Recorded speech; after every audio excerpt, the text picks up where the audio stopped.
way for generations.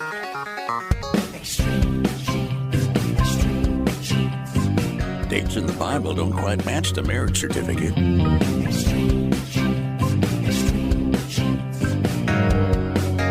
Uh-oh.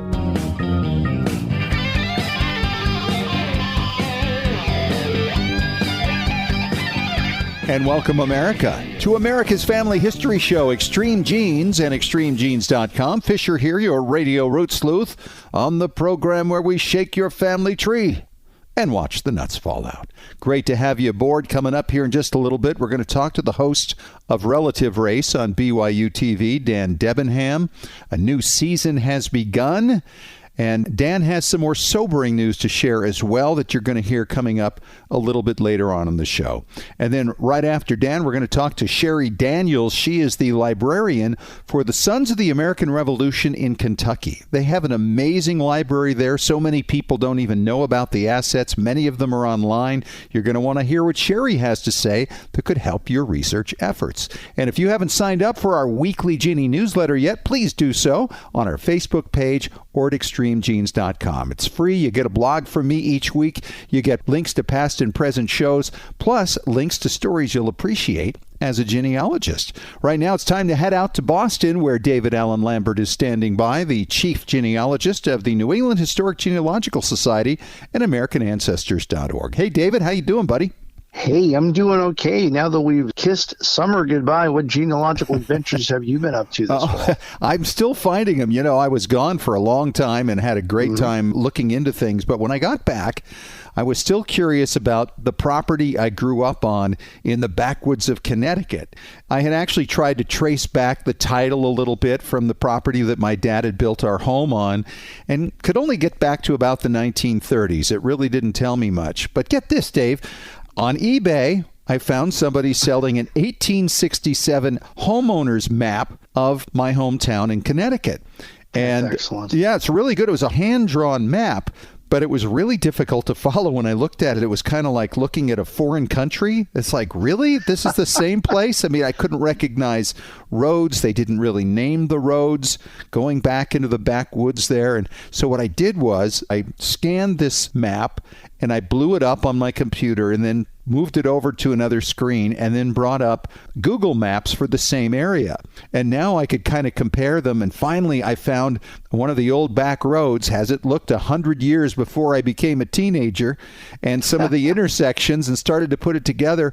And now I was able to find the people who lived in the little area I was in, and went to the 1870 census, and it told me that they were gardeners and farmers, and some people worked in the mill nearby, and another worked for the railroad, and there were sailors. And it's like, okay, this is a working class neighborhood back in those times that's now actually a very high-end neighborhood. So they had to have ridden their horses down these little lanes to get into town for some of their jobs. So that was a real interesting find for me to know that that was what was going on there 100 years before I grew up there. So how long did your family own the property? They were there for 26 years. Well, in Concord, Massachusetts, right now, you can purchase a home in Sudbury Road that has been in the same family, or wait for it, since 1696. No, that's crazy. It is. The property was originally purchased by a John Scotchford back in 1653, Concord, Massachusetts. You know, think of Lexington and Concord. Yes. He lived there with his wife, and he sold the property in 1696 to Deacon Edward Wheeler, and his Wheeler descendants still own it to this day. Well, not for long. The property is going for a little over $1 million.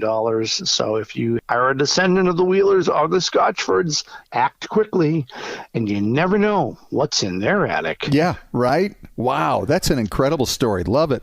Well, I'm going to go back a little further into southern Iran, where there is a new writing language I've never heard of before called Linear Alamite. It almost sounds like something you would plaster your bathroom with. Right. Never heard of it. Well, it's from 2300 BC to 1800 BC. There's only about 40 known examples of this writing system, but they have now deciphered at least 95% of it. So pretty good. Yeah, that's amazing. And who's they? It was published recently in a German publication called the Journal of Assyriology and Near Eastern Archaeology. Wow. What a great find. Unbelievable. Well, right now there are termites of the ocean eating apart the Endeavor. Captain Cook, who found Hawaii and all that area. Yeah. His vessel was one of many scuttled in Rhode Island during the Revolutionary War by the British. And it's now being eaten by these termites of the ocean, or shipworms. Ooh. And they're afraid that this valuable wreck, there is some controversy whether or not it is the Endeavor. Hopefully it will still be there when they finally determine what vessel it is. I want to say that what I've been fixed to on TV, anything that Ken Burns and PBS do, this is U.S. and the Holocaust. Right. The first episode called The Golden Door, and this is really the relationship of the United States and the Holocaust. Of course, you remember the U.S. refusing the St. Louis vessel that came in that had people fleeing, and then, of course, they went back, and many of them perished in the Holocaust. So it talks about that and so much more.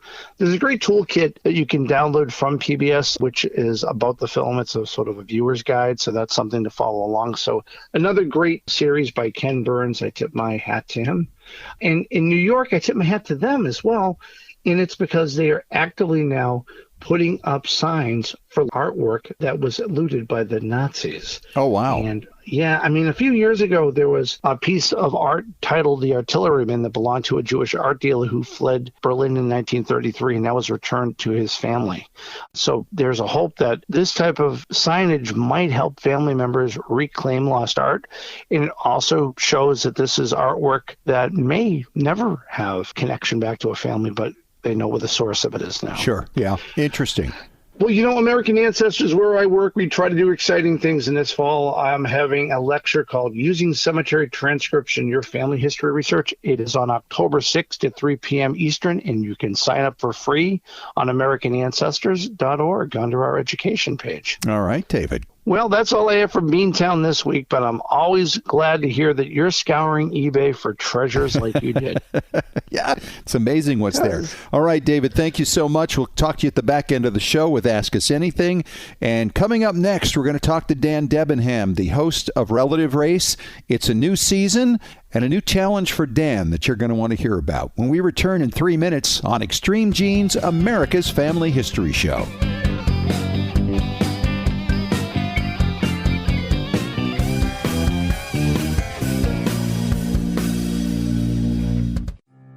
Have you hit a brick wall in your family tree? Are you unsure how to use your DNA test results to resolve a research question? Do you want to travel where your ancestors walked and need to find details before you go? Need help joining a lineage society?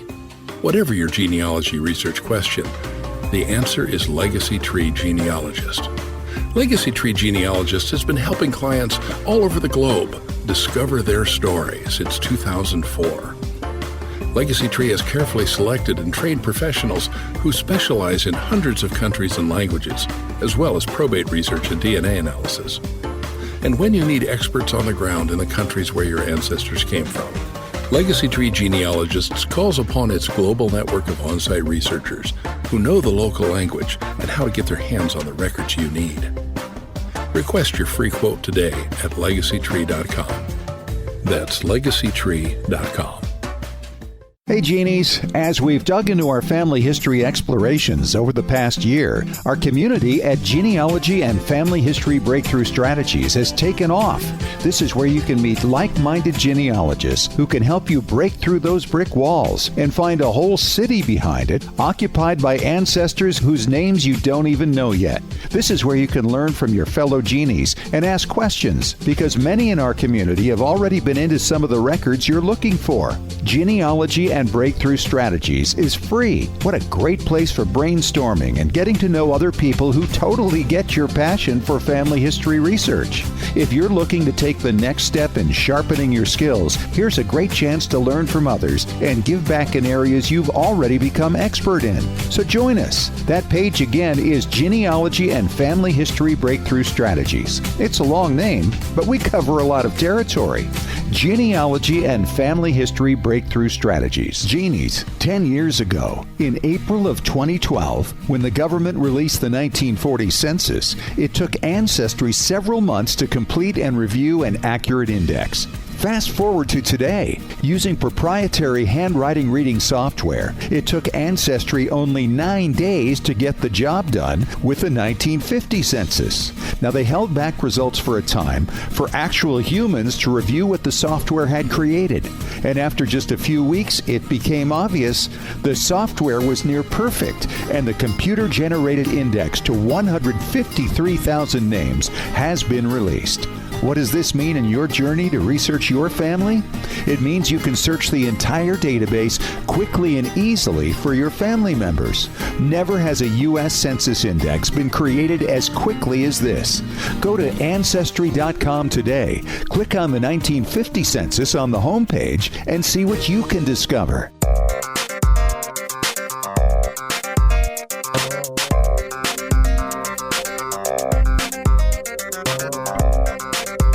Back at it on Extreme Genes, America's Family History Show, and ExtremeGenes.com. It is Fisher here, your radio root sleuth, and it's been a while since I've spoken to my good friend Dan Debenham, the host of Relative Race on BYU TV. Am I your good friend? You've been my good friend for what, 25 years or so? Wow, I'm climbing up in the world. I thought I was just a friend. Now I'm a good friend. I like that. Hey, Dan, it's great to have you on. Your new season has started. Fill us in on what's going on with Relative Race. Can you believe it? 10 seasons. The 10th anniversary of Relative Race. That is absolutely incredible. Yeah. What a phenomenal achievement for all of us. When I say all of us, I mean for the teams that are part of the show that get to find family, and for us to be able to unite family, and for the viewers to have supported us, and for the network to see it as an important part of their programming block. And on a personal level, it's been a real blessing in my life. I mean, we've talked about this before, Scott, that I've been creating, producing, writing, or hosting television for 30 years, and I've never been involved with anything that is so powerful, so meaningful, and been able to literally change the lives of others. And you have to be affected by that. Absolutely. So for me personally, it's just an amazing accomplishment to have 10 seasons. And so there are some changes for our 10th anniversary. For those who watched the first episode, and of course, if you missed the first episode, you can, if you have Amazon Prime, you can search it there, or if you have the free BYU TV app, you can stream it.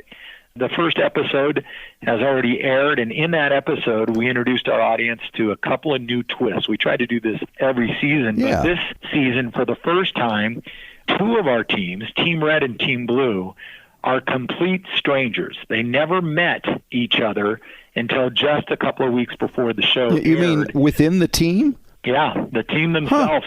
Team Red, which is Jamie and Alex, they didn't know each other. They've never met each other.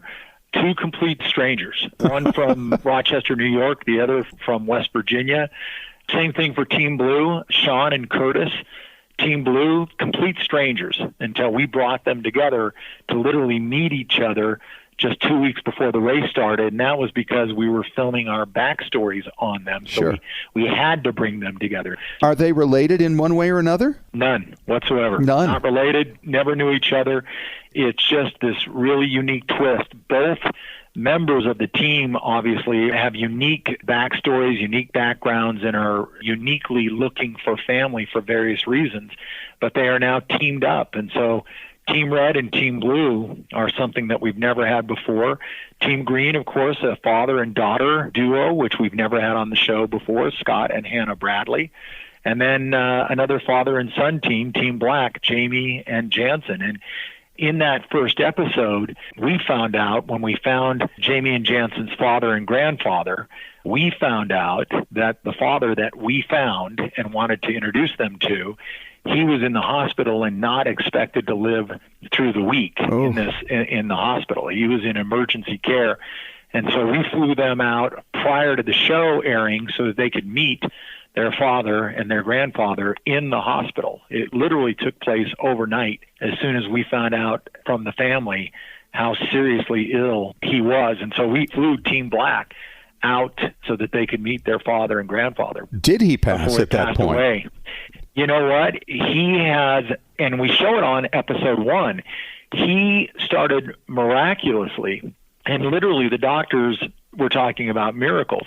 He was in kind of a comatose state, But when we introduce them, and again, you see this on episode 1, when we introduce this man to his son and to his grandson, he opens his eyes and surprises everybody and grasps their hands and appears to become more coherent. It's just a It's just a beautiful part of what this show, the power of this show, and the power of family. Well, family and family history is so powerful, but your show has just made such an impact in the field, and we're so excited to see this year.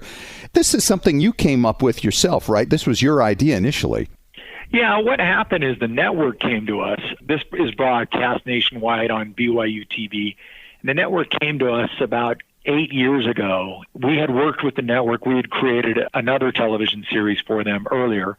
So they knew of us, we knew of them, and they came to us and said that Ancestry was launching a new division of their company called Ancestry DNA, of which we, of course, now, it's all part of our lexicon now, but 8-9 years ago it was all new. And that Ancestry was looking for a show that would showcase how you might be able to find family using Ancestry DNA kits. And so they came to us and asked for us to come up with some creative ideas of a television series. We asked questions. Do you want it to be an hour long or a half hour long? Do you want it to be episodic or standalone? And we got our answers and went to work. And a couple of weeks later, we came back and said, we have this idea called Relative Race. And we told them the concept, and everybody signed off on it. And from there, it's been 8 years later and 10 seasons later, 100 episodes. Here we are. In my professional career, going on 36 years now, I've never been involved with anything more gratifying, more satisfying. Never been involved with anything so difficult either. It's just a massive project to undertake, and it is, because you got to go all over the country with these people. You've got to make sure they get along. I remember at one point you had to actually dump somebody on the show in the middle of taping because they were a real problem. I mean, you've had a lot of issues to deal with over the years, and the travel isn't all of it. I mean, because you've got to also have the technical stuff of following people around in cars with cameras and miking them up and all the technical things. I mean, it is a massive project. How many people are on your team, Dan? Well, first of all, the project takes a little over a year. Each season takes a little over a year for us to produce. And when the race is taking place, we have a crew of 42 people. And then in post-production, once the race is over, just in post-production and support people, we have about 17 people. It's a very large-scale project equal to just about anything that's on television. And it's something that we're just so, not only are we proud as a company, but we're so grateful. And that's just something that doesn't happen very often, I think, in any of our professional lives. Not only is it satisfying, but then we're kind of humbled and grateful that we're able to do this work.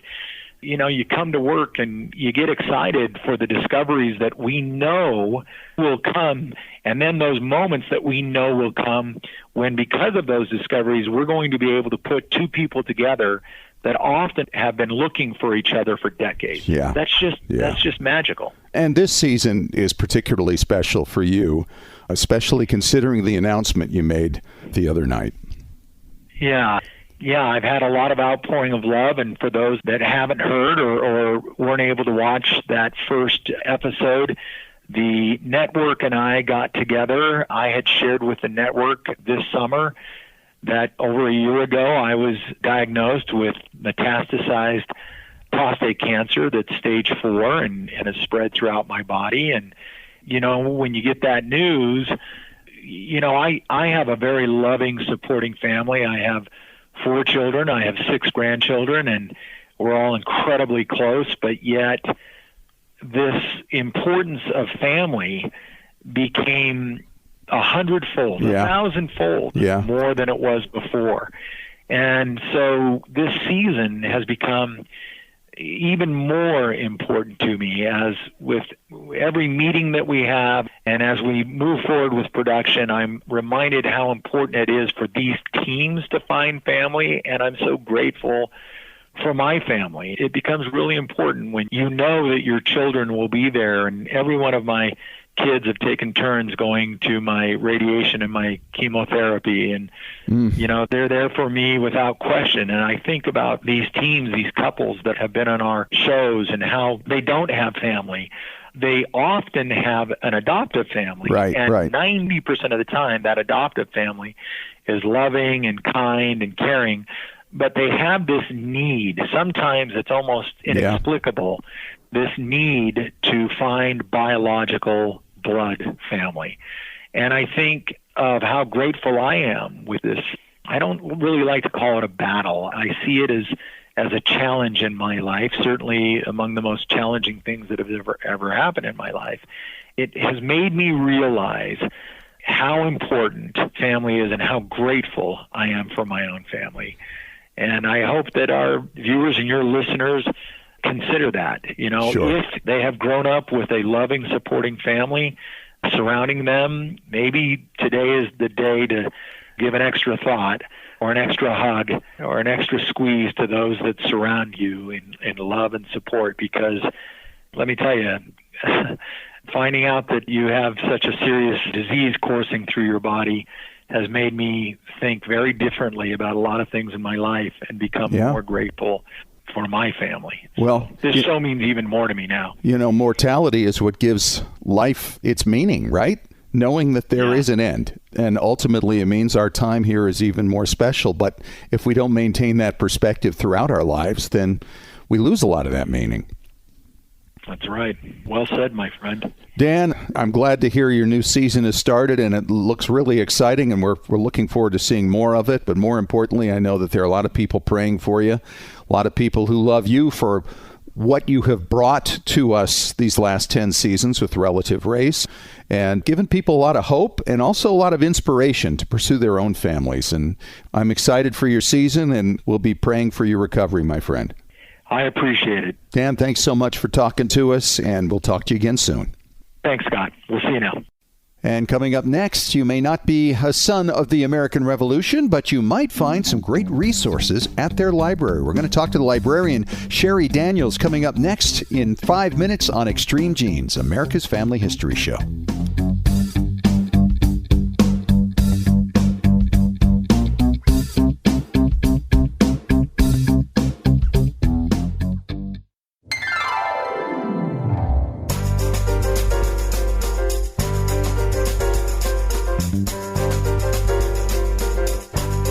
All right, back to the show, and it is Fisher here on Extreme Genes, America's Family History Show, and I'm talking to Sherry Daniels, and she is the SAR Library Director, Sons of the American Revolution. And Sherry, it's your first time on. It's great to have you.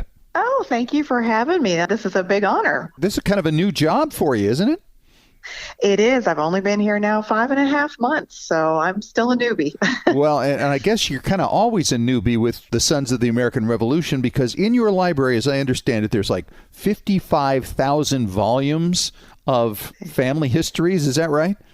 Well, family histories and genealogy and history type publications. So a variety. I would say probably about 10,000 of our 55,000 print volumes are dedicated to family histories. So, there's a breakdown there. Mm-hmm. Yeah. It's amazing how many people, and I know when they first get into family history, they look at all the stuff online, and then they go to a library and they find an entire book on exactly who they're looking for, and they're just shocked by that. But there are so many books that are just dedicated to particular families and lines of descent from the early immigrants.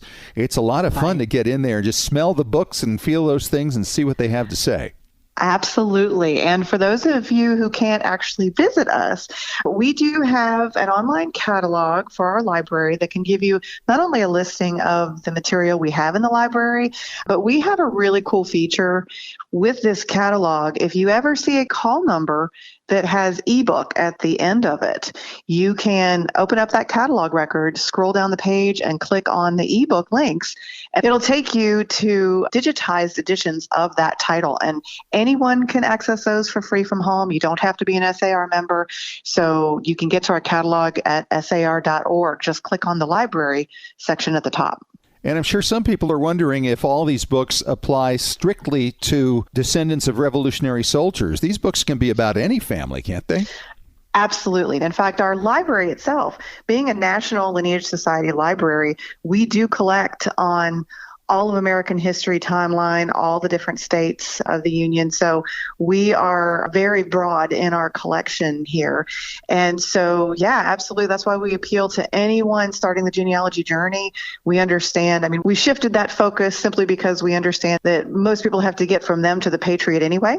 Right. And so, that's a long journey. And so therefore we collect to try to help you along, no matter where you are in that journey, that we're trying to help you on the research side. Absolutely. And for people who haven't joined the SAR, and I had the privilege of doing so about 10 years ago, ultimately you have to prove each link back till you get to the proven Patriot.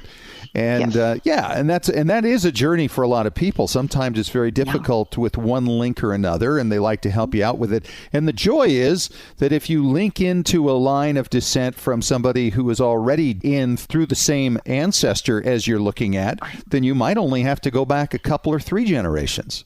Absolutely. And also don't forget that we have a Patriot research system built into the main website as well. It's very similar to the DAR's GRS system.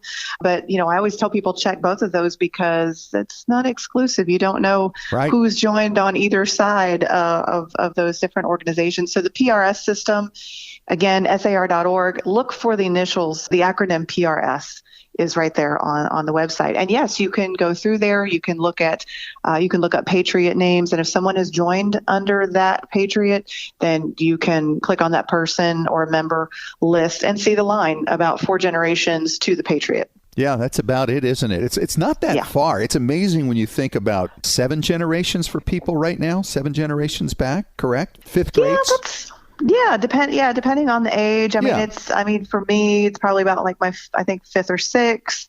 So I'm getting up there. So mine are 4th. For people who don't know, there really aren't a lot of family history libraries throughout the country. They're kind of scattered. Right. Of course, we got the one in Salt Lake City that everybody knows about, the Family Search Center there. We also have the one in Indiana, which is phenomenal. And you guys are located in Kentucky.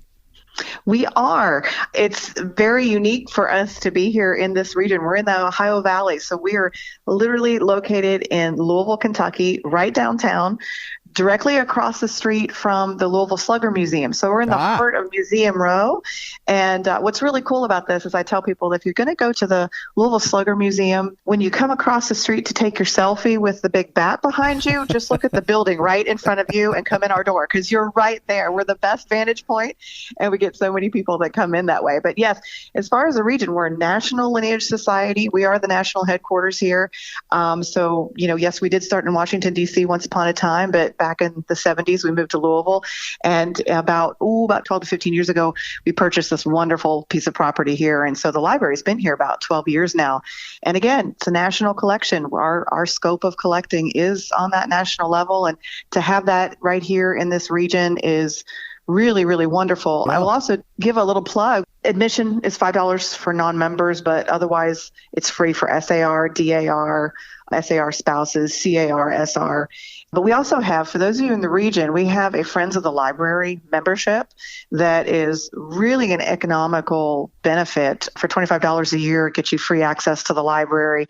You support our mission. You get a really beautiful little pin to wear and everything. But like I said, anybody in the region who wants to take advantage of a national library right in their backyard, that's a really great program. And you don't have to be a member of anything to join that. That's literally just supporting us and getting yourself access in here all the time. Absolutely. And it's so fun. The SAR is, I think, a great way to honor your revolutionary ancestor and in many ways to put them on the map, right? I mean, if you're going to break through with some ancestor who has never been recognized before by DAR or SAR, in my mind, that's the ideal, because that kind of leaves it out there for future generations to discover that person and then maybe look into what their service was like.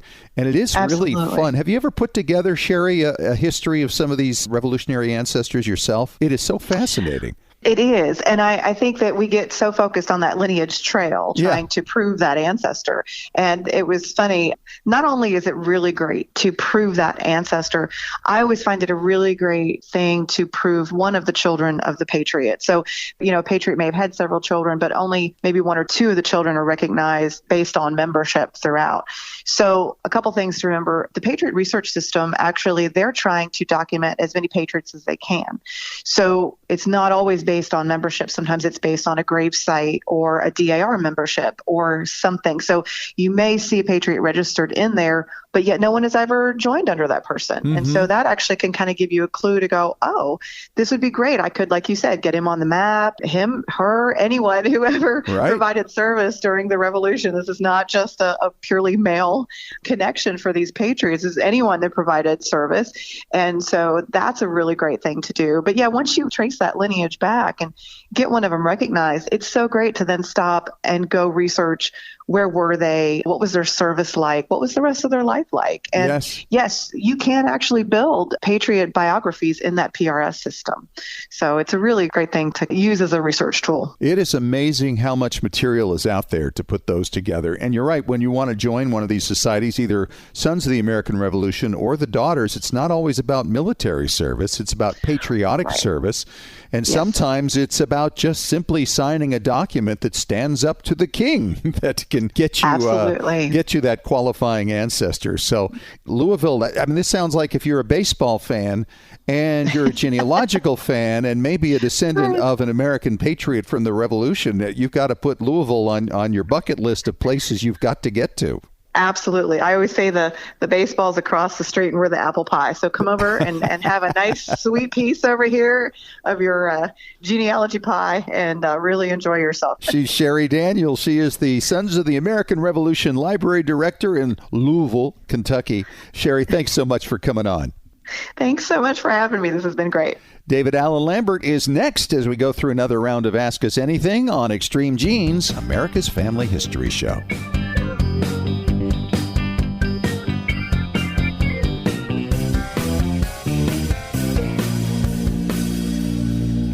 Hey Genies, Ancestry now has an exclusive partnership with PhotoMine, the leader in photo scanning and archiving.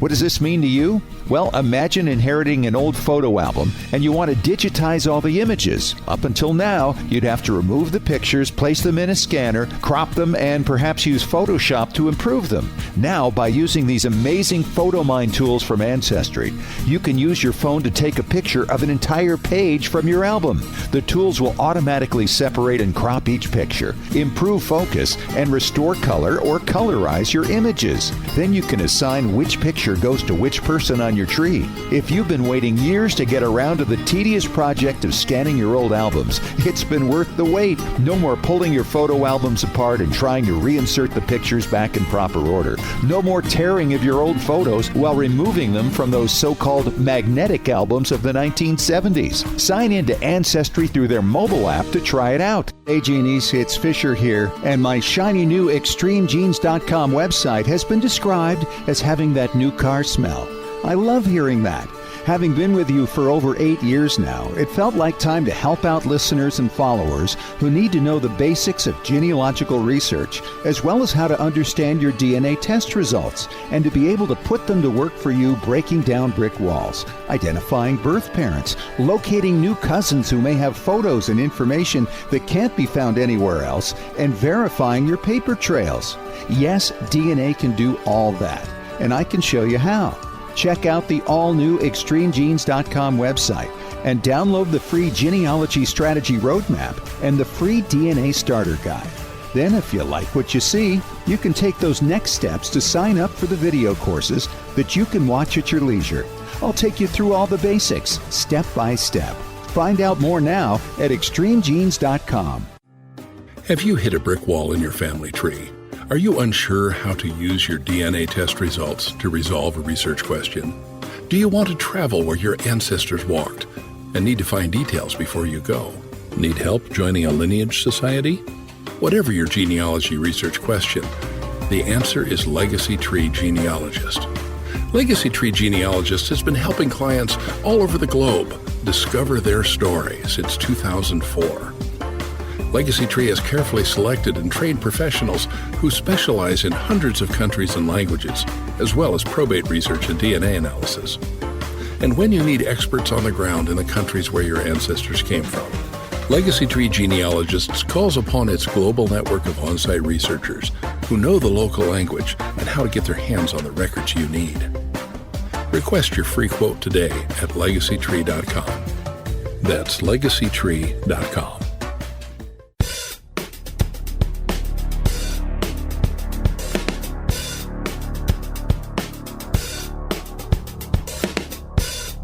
All right, it is time once again for Ask Us Anything on Extreme Genes, America's Family History Show, and extremegenes.com. And David is back for this one. David, our first question today comes from Richard in Salem, Oregon. And he writes, Fish and Dave, my War of 1812 ancestor received bounty land for his service. How can I locate where it was? Good question. Ooh, I love anything dealing with military, but land records are always fun too. Mm-hmm. Unlike the traditional land that was available for people in colonial New England, where it's by an oak tree, a babbling brook, a pile of rocks, in the United States Department of the Interior's Bureau of Land Management records. So these are part of what's called the General Land Office records. And guess what? They're free. And the website is glorecords.blm.gov. And I'll bring you to the search screen, Fish, and what you can do is you can plug in your ancestor's last name and first name and middle name if they had it, select the state or specifically the county, especially if you're looking for that John Smith ancestor, and you can start to see results in a matter of minutes. My own ancestor received a land grant in Illinois in 1817 for his War of 1812 service. And if I plug in his name, I can find out exactly where the property is. It tells me the meridian. It's on the 4th p.m. of 1815 Illinois land, Township 3 North and 5 West. And it tells me it's in the southwest quarter of that plot. It's in Hancock County. So there we go. I'm starting to figure out where. Once I click on the actual image, I can see the original document. Oh, wow. And you can download it. It's a PDF. It's black and white, beautiful, explaining the land itself. On that, I'm able to verify his name. It's telling me that he was an artificer in the artillery in the U.S. Army, and that he got this property in 1817. Well, this is half the story. Now, if you get your bounty land, unless you move out there, which my ancestor didn't, you may now want to start looking, in this case, Hancock County, Illinois. He had it in 1817. He never moved out of Boston to go there, but he sold it 21 years later, so he was renting it. I wish I could find rental agreements. Yeah. I'm able to use a modern map and look at that plot right from the GLO website, zoom right in, and then using Google Earth and a little bit of creativity, I figured out exactly where that plot is now. Google Street level. Drive right by it, actually, So a lot of trees, but that's okay. So if I ever make it to Hancock County, Illinois, to this township, I will be the first person in my family to be there where we actually own land 205 years ago. Interesting. So many of these people, though, they never moved there. They never even sniffed the place, right? And they tried to sell it. It was pretty much very small potatoes as far as what kind of money they could bring in on that. And a lot of it was in Ohio, right? And you're in the Midwest and places that were yet to be developed. So my question is, when he sold that, was the deed in Massachusetts or was it in Illinois? It was in Illinois, and it mentioned that he was a housewright living in Boston, Massachusetts. So he obviously had to have a representative out there to help the deal in that county. But here's the other thing. A lot of Rev War veterans who got bounty land or War of 1812, etc., there were ads in the newspaper. As soon as bounty land became available, speculators would offer you money, cash on the barrelhead, if you wanted to sell it. And so a lot of times you find land that was originally, say, a grant to Thomas Fisher. Thomas Fisher is 80 years old. He's not going to move out to the Midwest.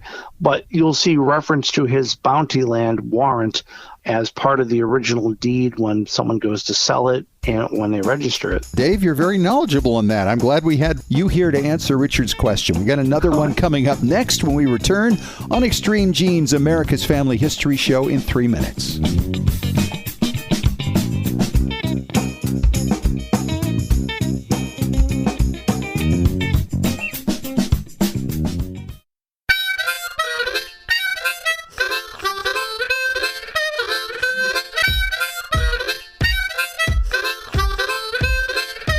All right, here we go. Final segment this week on Extreme Genes, America's Family History Show, and extremegenes.com. And David, this question comes from Lynn in Westport, Connecticut. And Lynn writes, guys, you are the only people I've heard regularly talk about eBay for family history. I just wanted to let you know I recently found my ancestors' 18th century Bible there and am thrilled to have it. Thanks for that incredible tip, Lynn. No question that's there. Amazing. Isn't that fun? And you know, Dave, if you actually go on eBay, and you've probably done this, there are loads and loads of family Bibles on there, and they go back through all different periods of time, 19th century, 18th century, occasionally 17th century. To me, if I had something that far back, I mean, there would hardly be a price that's an object. You know what I mean? Well, right, exactly, especially if it's a direct ancestor. Some people collect one-name studies, so they're looking for all the Fishers or all the Lamberts. I mean, you're very fortunate. You have a lot of family Bibles or family Bible pages in your class. I have one. Mm-hmm. Other than the one I created back in the 70s in one of our family Bibles in between the Old and New Testament, because I decided, well, we don't have any old ones. I'll create one for now. Right. But, in EHGS, we have thousands of them. And not so much the Bibles itself, because, I mean, it becomes very cumbersome, is the title page, any of the pages that are there. But if the Bible is before the 1820s, we save it. So we have a lot of 17th and 18th century original family Bibles. And who knows, maybe one of them belongs to a listener. It's weird how things get separated over the years. And you think of how many thousands and thousands of descendants there can be from somebody from the 17th and 18th centuries. It could have gone anywhere. Sometime a few years back, I came across a woman who put up basically the family flag on a website and said, look, everything concerning this family was the Leach family was going to be there. And she had somebody reach out to her and provide her with family Bible pages. And the woman had gotten them because an aunt had died. She had possession of the Bible. And when this woman got there to help clean out the place, she found other cousins were already there, and she found the family Bible in the trash. Yeah, she rescued it, and there was actually a second Bible there as well. And she took the pages and scanned them and shared them with this woman. And as a result of that, I now have copies of those pages. And that broke open a huge line for me that went back many, many more generations into the colonial period in the United States. This is the thing, though. There are people who will find those Bibles in antique stores and garage sales, and they'll take them and they'll put them on eBay. So you really need to look once in a while. And I don't think it was that long ago, David. Was it earlier this year or late last year where we found that flock of handwritten genealogies about people and their grandparents that dated back around the Civil War? Somebody had been writing a history of the family of this one immigrant ancestor from the 1600s, and they had written to all these descendants to ask for their genealogy. Well, the book was published years later, but somehow these letters got preserved and they were all put up on eBay. And I actually reached out to a couple of people who I'd found on Family Search and Ancestry with an interest in those families and said, hey, take a look at this. And they wound up buying these incredible handwritten genealogies that were done by their ancestors, which is phenomenal. That's why you got to keep looking. Oh, yeah. You never give up. And you can put in those search terms that we've told people many times before. Put your ancestor's name in the town in or something like that. Yep. It's really tough for me because my surname I research a lot is my grandmother, and the last name is Poor. So every poor condition family Bible, every poor photograph, any poor document condition-wise, I'll find out about it. But none of them are my dear relatives. Oh, That is tough. You're right. All right, David, thank you so much, and we'll talk to you again next week. All right, my friend. Have a good week. All right. And that's our show for this week. And if you missed any of it, of course, catch the podcast on Apple Media, Spotify, iHeartRadio, YouTube, and ExtremeGenes.com. We'll talk to you again next week. Thanks for joining us. And remember, as far as everyone knows, we're a nice, normal family.